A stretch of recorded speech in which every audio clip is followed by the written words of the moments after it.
Hi again, it's Sarah from jacksonsjob.com, and today I'm going to bring you a healthy yet tasty chocolate cake. Yes, it is possible to have one that is low in saturated fat and still wonderfully delicious.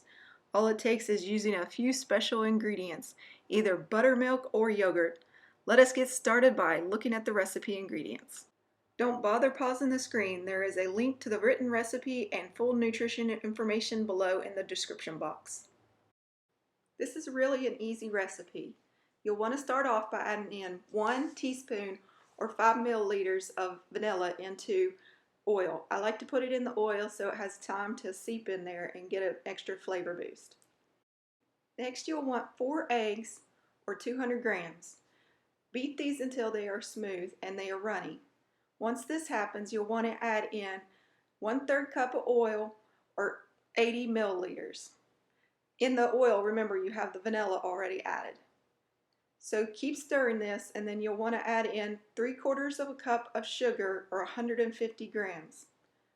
I like to add in the sugar now because it gives it a chance to dissolve, and if you don't put it in too early, it will be a little crispy on the top. That's okay too because you'll have a nice little crunch.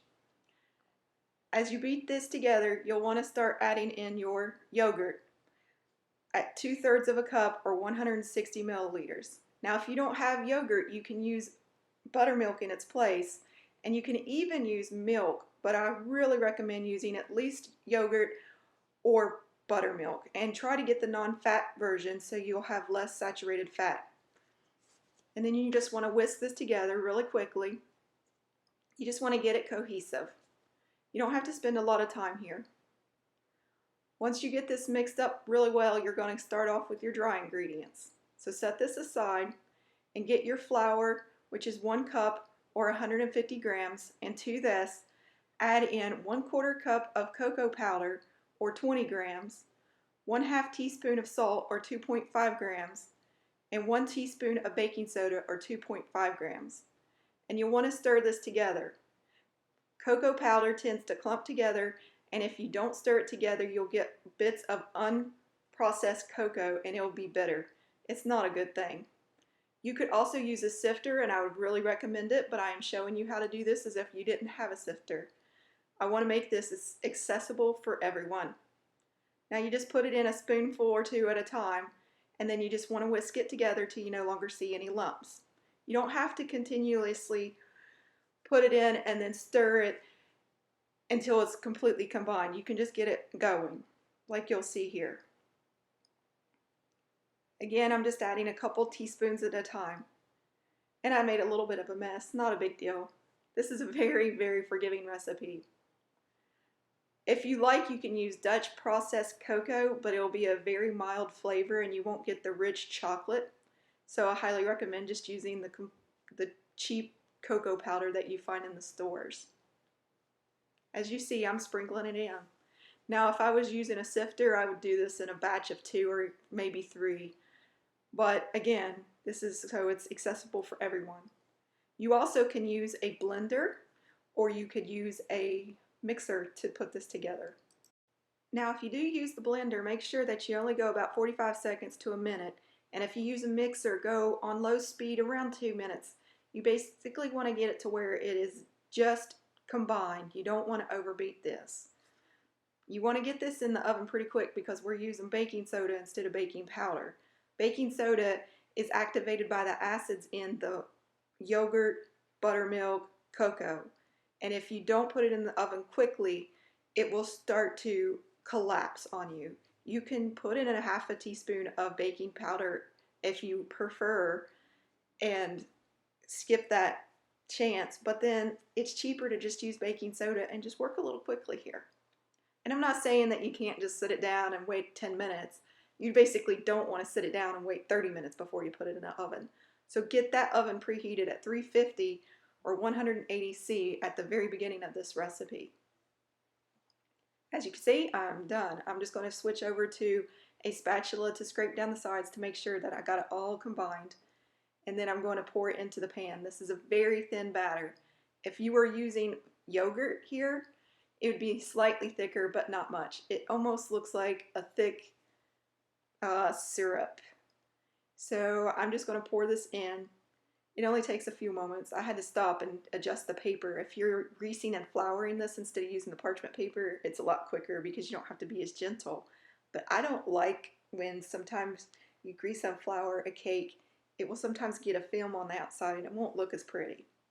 So keep that in mind. And spend some time here and scrape out every little bit of this that you can. There's no sense in leaving like a quarter of your recipe sitting in the bowl because you're too lazy to scrape it out. I mean, that's like calories that you're just giving up. And it's also like super delicious, so you don't want to waste any of this if possible. As you can see, I'm really taking my time here. You'll want to pop this in the oven 45 to 55 minutes on the middle rack.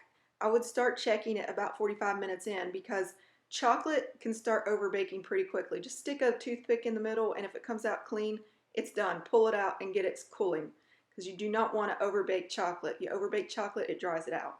Once you get that in the oven, you want to start on your glaze. I'm going to do a basic powdered sugar glaze, and it's really simple to make. You want to start out with 1 cup of powdered sugar and 1 to 2 tablespoons of milk. The 1 cup of powdered sugar will be 125 grams. The milk will be 15 to 30 milliliters. Now, if you like to make this chocolatey, just add in 1 tablespoon or 5 grams of cocoa powder.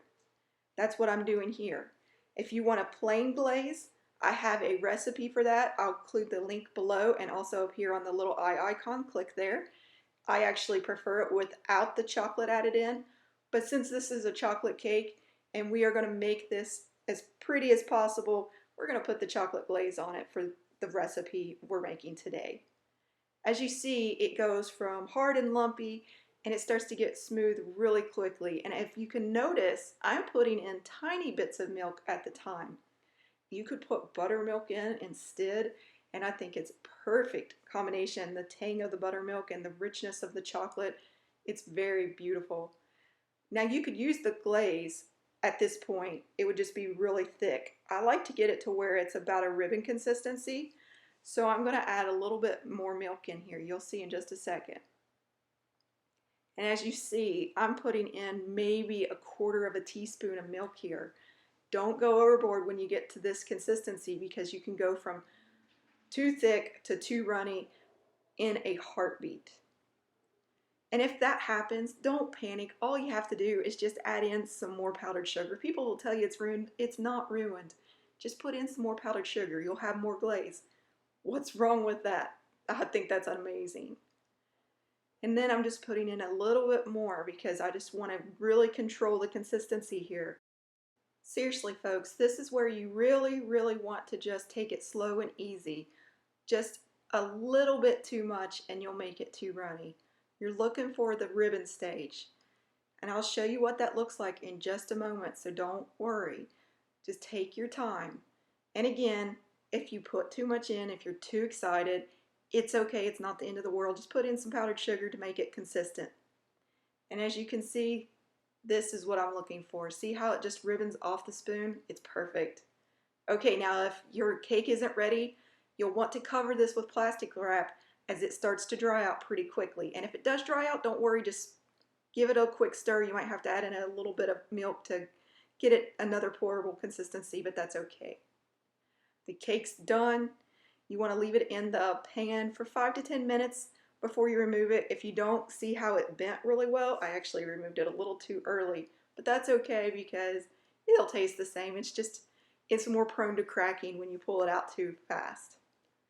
And let's get that glaze ready. And I'm going to take the cover off as you saw, and I'm going to give it a quick stir because the top did dry out a bit.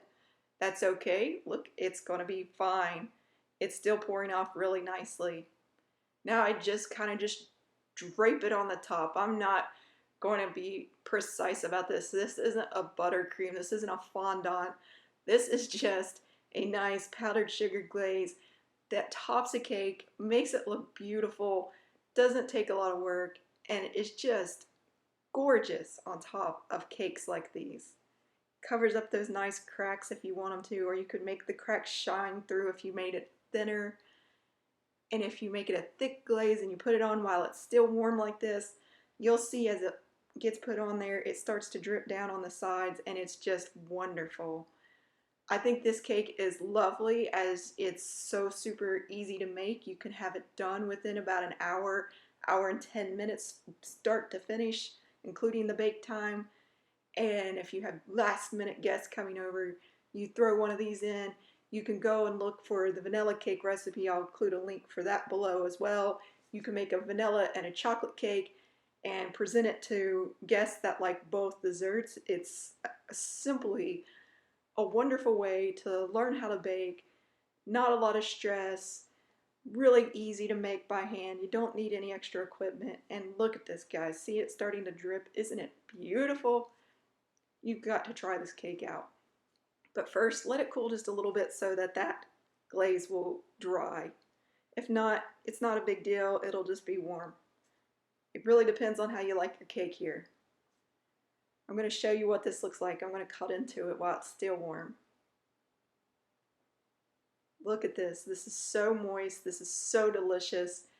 If you like chocolate cake and you feel guilty about all the calories and fat involved, this is the recipe for you. And I had to explain to my poor girl Maggie, she can't have this. It's chocolate. She was begging so much. Look at this face. Is she not adorable? And again, this is the cake to try if you want to eat chocolate and have lower saturated fat in your diet. I hope you enjoyed this recipe. Please visit us at jacksonsjob.com for more. There's a lot of recipes on there that's not yet on YouTube, but there will be coming on shortly. And like and subscribe if you want to see more to come. Have a great day and enjoy.